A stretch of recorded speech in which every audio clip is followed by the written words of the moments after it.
I did like the dark. I mean, there you go. The light, we've talked about the Coast Fork Light. Yes. The rye. Blue Goose IPA, which I guess is our flagship IPA. Okay. But the rye is a big one too. Then the Row River Red, which was our first beer. But interestingly enough, this is the CO2 version coming out of the wall of Row River Red, and this is our cask version. Oh. So this is a cask ale, also Row River Red. This time around, obviously, there's a very fast turnaround on those beers with the spoilage factor and all that. But I do have a little pin system and one engine where I can pull out those beers. And this week, right, or today anyway, it happens to be red. So you've got two different iterations of that beer. Okay. This is the chocolate porter. We did sort of as a one-off for customers that just really liked chocolate porter. They were having a hard time finding it, so it was like, I'll make one.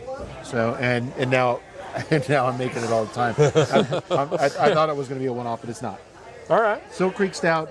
That's our Nitro Irish Stout. So speaking of the Guinness thing, this is my take on it. Okay. I'm excited for that. It's 5.5. It's not 4.1 or 2. Right. Yeah. It's 5.5, and it's got a little bit more hop to it. But I still try to like rein it in and be a session-y kind of beer.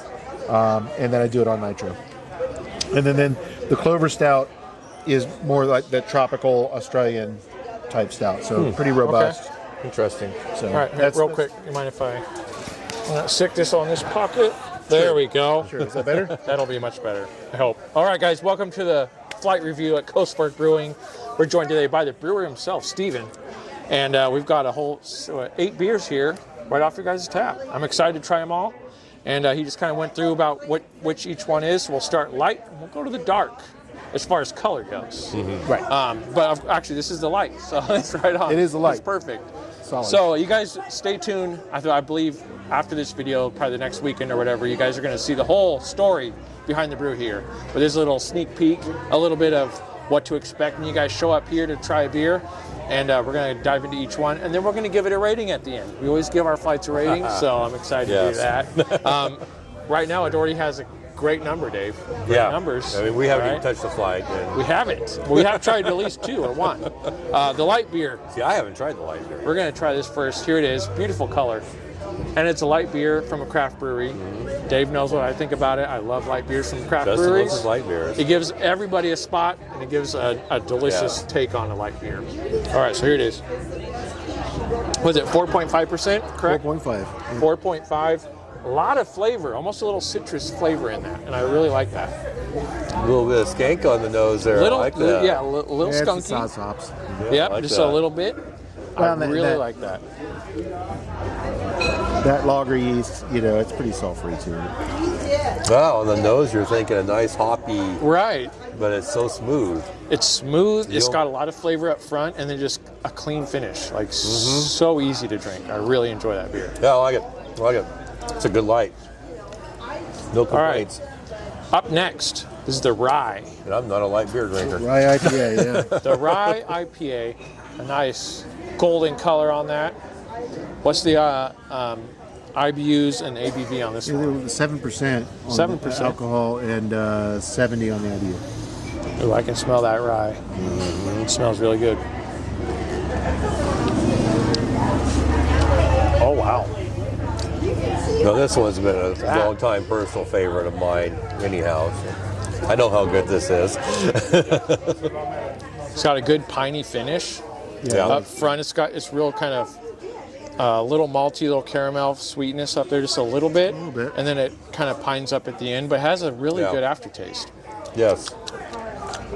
So you like that one, Justin? I actually do. That's a good solid IPA, a rye IPA too. Yes. Which I don't think we've had too many rye IPAs, at least on the channel. They haven't been around for a little while. They were, pretty big. What, about 10 years ago? Yeah. You know, roughly, they were pretty big. It was kind of a fad thing. You know? Yeah, it was. Right. It was. And they kind of. And it was a good fad. It needs to come back. Oh, I think they're great. I mean, so I'm not a huge IPA drinker, but I when I go to the bar, I'm like, I'm in an IPA mood. That's the one I get. Yeah. You know, It's a good solid IPA too. All right, the Blue Goose. Blue Goose. Blue Goose. There it is. Rich caramel color. It looks really good in the sunlight.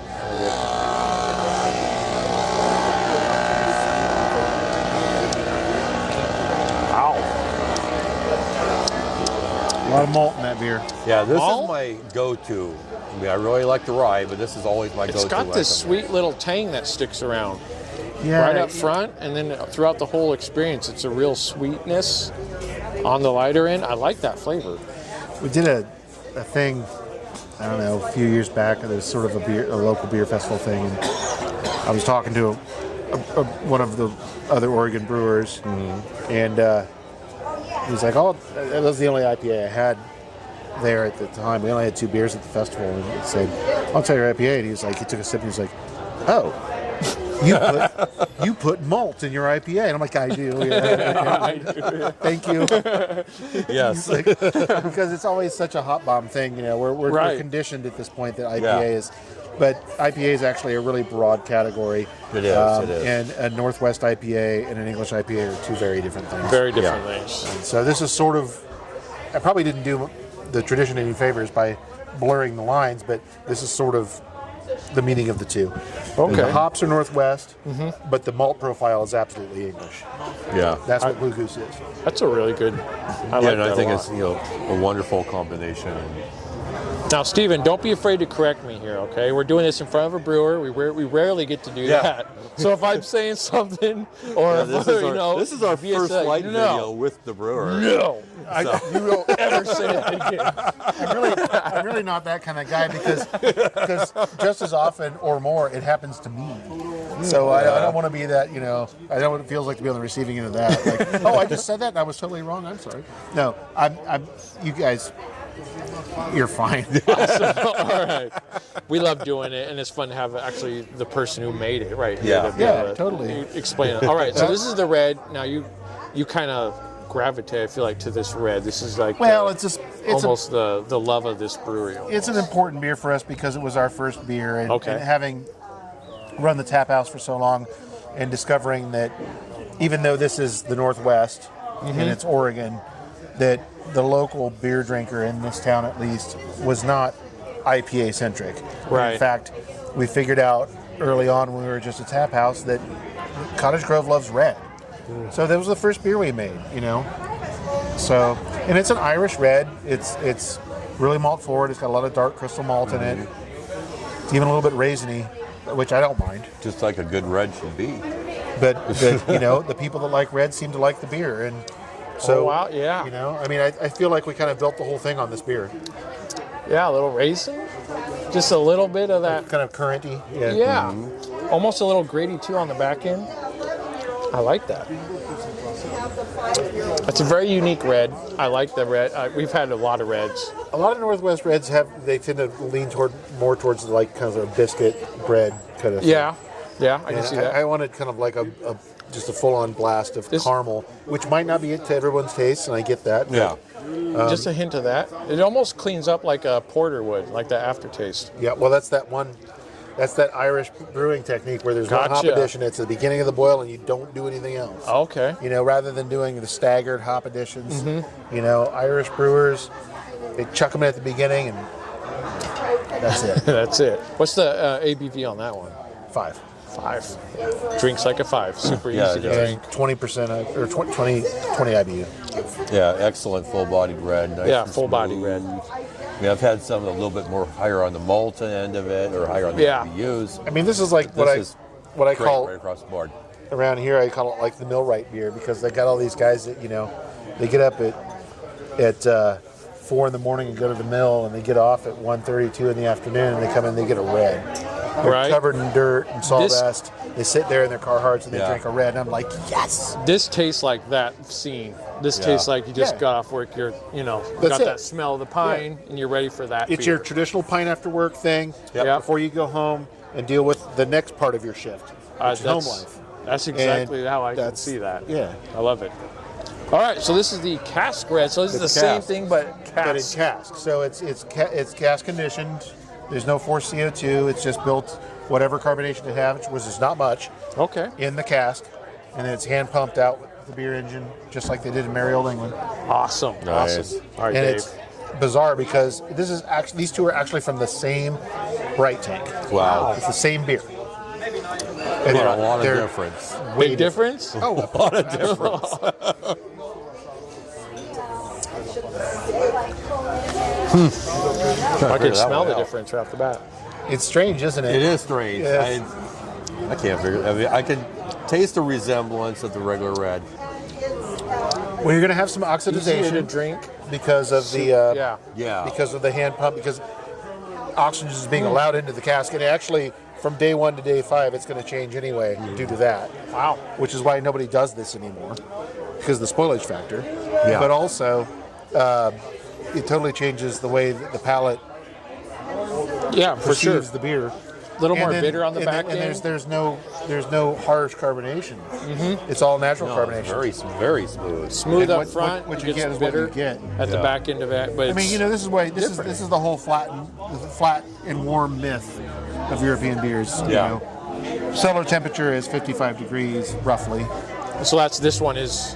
Yeah, we keep that cooler at. I was 55 about to degrees. say, Yeah, it's definitely the room sun must have temperature. really got to this real Yeah. quick, but no, it's meant No, to I be can that tell. way. I mean, Okay. Our walk-in's at 36 degrees. Yeah. So Yeah. that beer's cold.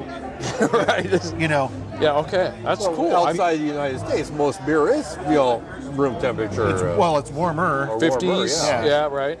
yeah. All right. Well, that's cool. I've never had an actual beer that was meant to be served at Different, that huh? temperature, and that's really cool. All right, Dave. What do we got You got next? the The chocolate porter. porter It's now. chocolate porter. Chocolate porter. Nick, wish you were here to try this one. Yeah. Yeah. Chocolate porter.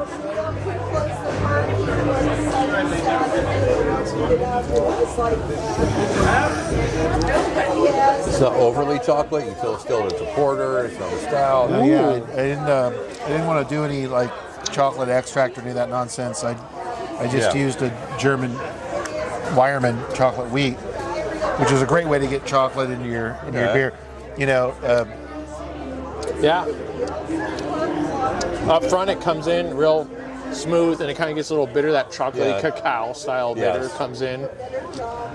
And it leaves a nice aftertaste. I like that Yeah, I like it. aftertaste I like of that. For a porter, it's got a lot more robust flavor, a lot Yeah. more body to it than most.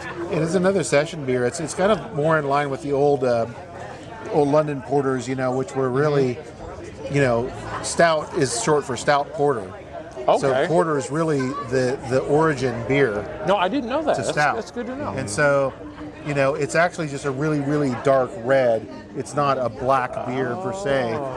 It's almost like a brown on steroids from a malt stick. Right. You know what I'm saying? But it's still only 4.5 alcohol. And it's got a lot of body and a lot of flavor for Yeah. being. It's And as a porter as well. I like a full body porter. We've had a few that were just flavored water almost. Right. So Some- this yeah, is, some of them I are like like that. that. It's got just a little bit more lift to it, but it's still easy to drink. And it's porter- very approachable. Kind of like brown ale, porter is a style that it's kind of gotten flipped under the wheels throughout the craft beer movement in the 90s through the early 20th century. And I don't want to be accusatory, but I feel like a lot of craft brewers don't really understand the style. Yeah. I mean, yeah. porter isn't stout light. Porter is porter, and stout is Stout. is the offshoot stout of stout. porter. It's stout porter. So Okay. it was porter first, And then the stout. and then the stout. Okay. You know, Guinness was really a cool. porter brewer for 200 years. That explains that. So and it's Explains a just lot. it's all nomenclature and it's all Interesting. kind of dorky history, but Hey, the history part is what I love about beer. Yeah. And to have you over here explaining little things like that is really cool because I didn't know any of that. That's really I cool. I really like that part of beer history, like, you know, the porter class drank this beer all through the dockyards of London, and that's how it got named. I was just going to say, you know, this is really interesting stuff culturally. Yeah. You know, the porters. I was going to say the porters porter beer was pretty much made for the middle to lower class. As we're loading people up. Yeah. All day long. It's just a working class pint. Yeah. Exactly. And, you know, working class pints have gone away, but the working class hasn't. So we need more working class We're still pints. here. We're working class. We're still here. Yeah. So that's the porter. All right. Silk Creek Stout, like I said, that's the nitro. Ooh, here we go, stout. Dave. All right. Irish Nitro dry stout. As you can see, the color difference, real quick. This is more of a brown. Black as the night. the no head on that- sun is coming through that. The head on that is white, Dave. If you want to, real quick, the head on this is white. This And one's that one's more tan. brown. Yep. Yes. Big difference in color. It matches the porter very well. What am I tasting here? Oh boy. Explain it, Dave. What are you tasting? I'm trying to figure that out. I like this different. Silk Creek. Well, a lot of the mouthfeel you're getting is flaked barley. Yeah, it's adjunct, definitely. which is the same trick as oatmeal stout. It's just that they never made it an advertising thing with Irish stouts. But all of the great Irish stouts have flaked barley in them because it bumps up that. See, I'm getting Wow. almost a fruity, creamy. Almost a minty flavor. really getting almost. the It's a mint, little bit but- of. Something. Hold on. I don't think I've tasted that before. I like it. Reminds me of the cask red. Just a little. Now you're making me worried. Let me taste it. Yeah, it's like this. Oh, barbecue almost. Barbecue. It's got a little, Yeah. It does have an aspect of smoke to it. That's probably Yeah, a the- little bit of the smoke. Like to it, a yeah. like the a ro- sweet that's the baby roasted Ray's. barley. Okay. Yeah, that Kind would of a be- smoke. That makes sense. Yeah, That's barbecue. different. I like it. That's what I think of this. This would be good if you like put this. Let your ribs soak in this for a little bit. Oh, I've done it. Yeah. This would be Oh, that great would with be. Yeah, that. marinate Wow. pork in that. Yeah, absolutely. Yeah, definitely. Great flavor. Definitely. If you like the smokes, kind of. I have tried a barbecue. I think it was a barbecue stout or something like that. I've tried one of those before from Can 2 Brewing. Yeah. Very similar to this. Like has that almost barbecue taste to that. It's nice. But still I like it. this. I just have But weird, what is I'm getting what like went a into weird this one? creamy. I know what you're saying, but still I'm getting like a little bit of a slight fruity. What are we creaminess supposed to it. be tasting? I guess. Yeah, that works. Well, I mean, the beers, British Marisotto barley, roasted barley, flaked barley, Barley. Yeah. well, I mean- Hint. Yeah. and Boudicca hops, which are a hedge variety of British hop. Okay. It might be the hops. Yeah, the hops do. I do get that little hoppiness at the end there. It kind of meshes they're it a- all up. They're a real disease-resistant hedgerow hop that was developed really recently in Britain, based on older, the East Kent Golding and Fogel and all those things, but Challenger and whatnot. But I use them in this stout exclusively just because I really like them. And again, it's a single edition beer, just at the beginning, and no Excellent. other additions. It's really good. So you're not getting any hop aroma off the beer. You're just getting whatever Okay. bitterness that flour provided, Yeah. and then Yeah, a little. Yeah, I think the barley is where that sweetness is coming from that I keep getting. Yeah, that could Yeah. be given that sweet. I don't know. Meshes I makes like it though. taste like It's barbecue different. sauce. I like that. I honestly different. do. Smokiness too. All right, the I wish last one, I Dave. had that wee heavy because that actually had smoked malt in it. You can taste the smoke there. Ooh, Okay, this is the Clover Stout. No, that's the tropical stout. Yeah. This one's gonna be fun. tropical. I don't think we've ever had one. Smell it. Still. Any light getting through, Dave? Nope. Nope. It's Black a, is it's on a, its soul. it's a chewy, Black it's is a Dave's chewy soul. beer. It's a chewy beer. A chewy beer. Okay. Dave's chewing. Lots of roast in that one. I actually put black malt in this beer, and I don't put black malt in much of my beers because Some cigar smoke just hit my nose, and as you were talking about dark Goes with that black. beer. It goes with that beer. That cigar smoke that just came. Yeah, it does. Yeah. Honestly. They definitely complemented each other. Whoa, yeah. Yeah. it's robust. It is. Very robust, dark, Do you guys remember Sheaf Stout? Sheaf used to be sold in bombers. It comes from Australia.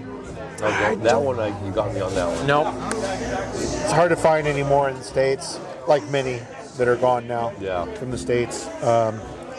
But we used to have a bottle department here. We actually you did. We stocked it here, but then the COVID thing happened, and so many imports just never came back. But Tooth Chief, it's a brewery in Australia, and I mean, it's hot down there. And this is basically Irish immigrants to Australia's interpretation of dry Irish stout. It's much more roasty. It's a lot more alcohol.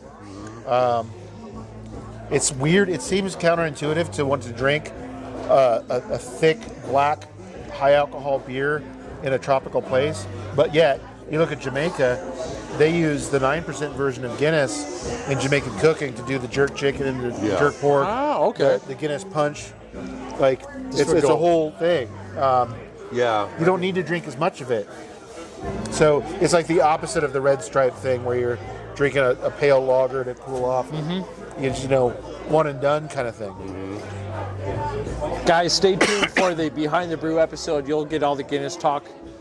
You'll get where that's coming from, so stay tuned for that. But that's a really good stout. Very robust, very forward, but it's a very approachable beer at the same time. Like if you like stouts, that's a good one to grab. But it's still easy to drink. It goes down super smooth. It goes down. It doesn't leave that. Smooth.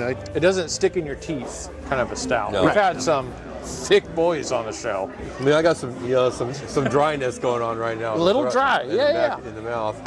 But yeah, it's supposed to be there. But it's still really good. I like that stout.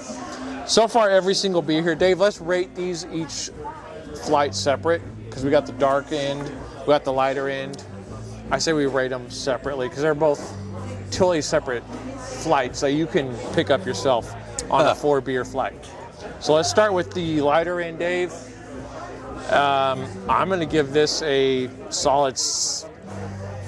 I'll go at 8.1 on the lighter end side. Okay. These are all solid beers, very approachable. Every single one is fantastic, and I highly recommend each single one. The rye, an IPA rye, you don't find that everywhere. No, you don't. And it's definitely one you want to pick up and try for yourself. Me personally, I'm going like an 8.6. Because, well, for one, like I said, that Blue Goose, I crave that beer once in a while. Just take a crowler home. And the rhubarb rye, I was glad to see that still on tap. And by the way, this light beer, I've preached it on the show.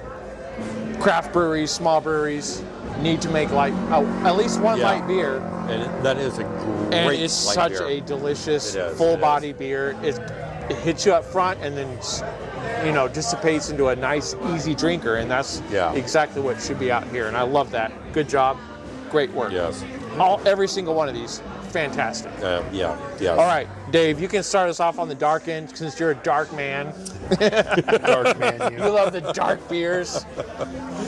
Well, yeah, I do love the good stouts. I love good IPAs. I'm gonna go just solid 8. Solid 8 on the dark end. Yes. I will go a 7.9 on the dark end. So we're both right in the same ballpark. Yeah, which is great numbers. Good numbers. I can't complain. So, guys, here's what to expect as far as beers. And if you want to get your own flight, here's the lineup. Check it out for yourself. Stop by Coast Fork Brewing. Tell them Beverage Hunter sent you. Grab yourself a flight of beer. Enjoy some music that's blaring right now behind us. Yeah. There's a lot of seating out here. Beautiful little town. The sun's going down. It's just the perfect setting right now. It is Perfect right setting. No rain, no clouds. This is where you want to be on a Saturday afternoon. I better go a little bit lighter. I still gotta drive home from your house. That's true. I gotta drive home. Cheers. We'll see you guys in the next location. Thank you, Stephen. Appreciate it. Absolutely. Thank you, guys.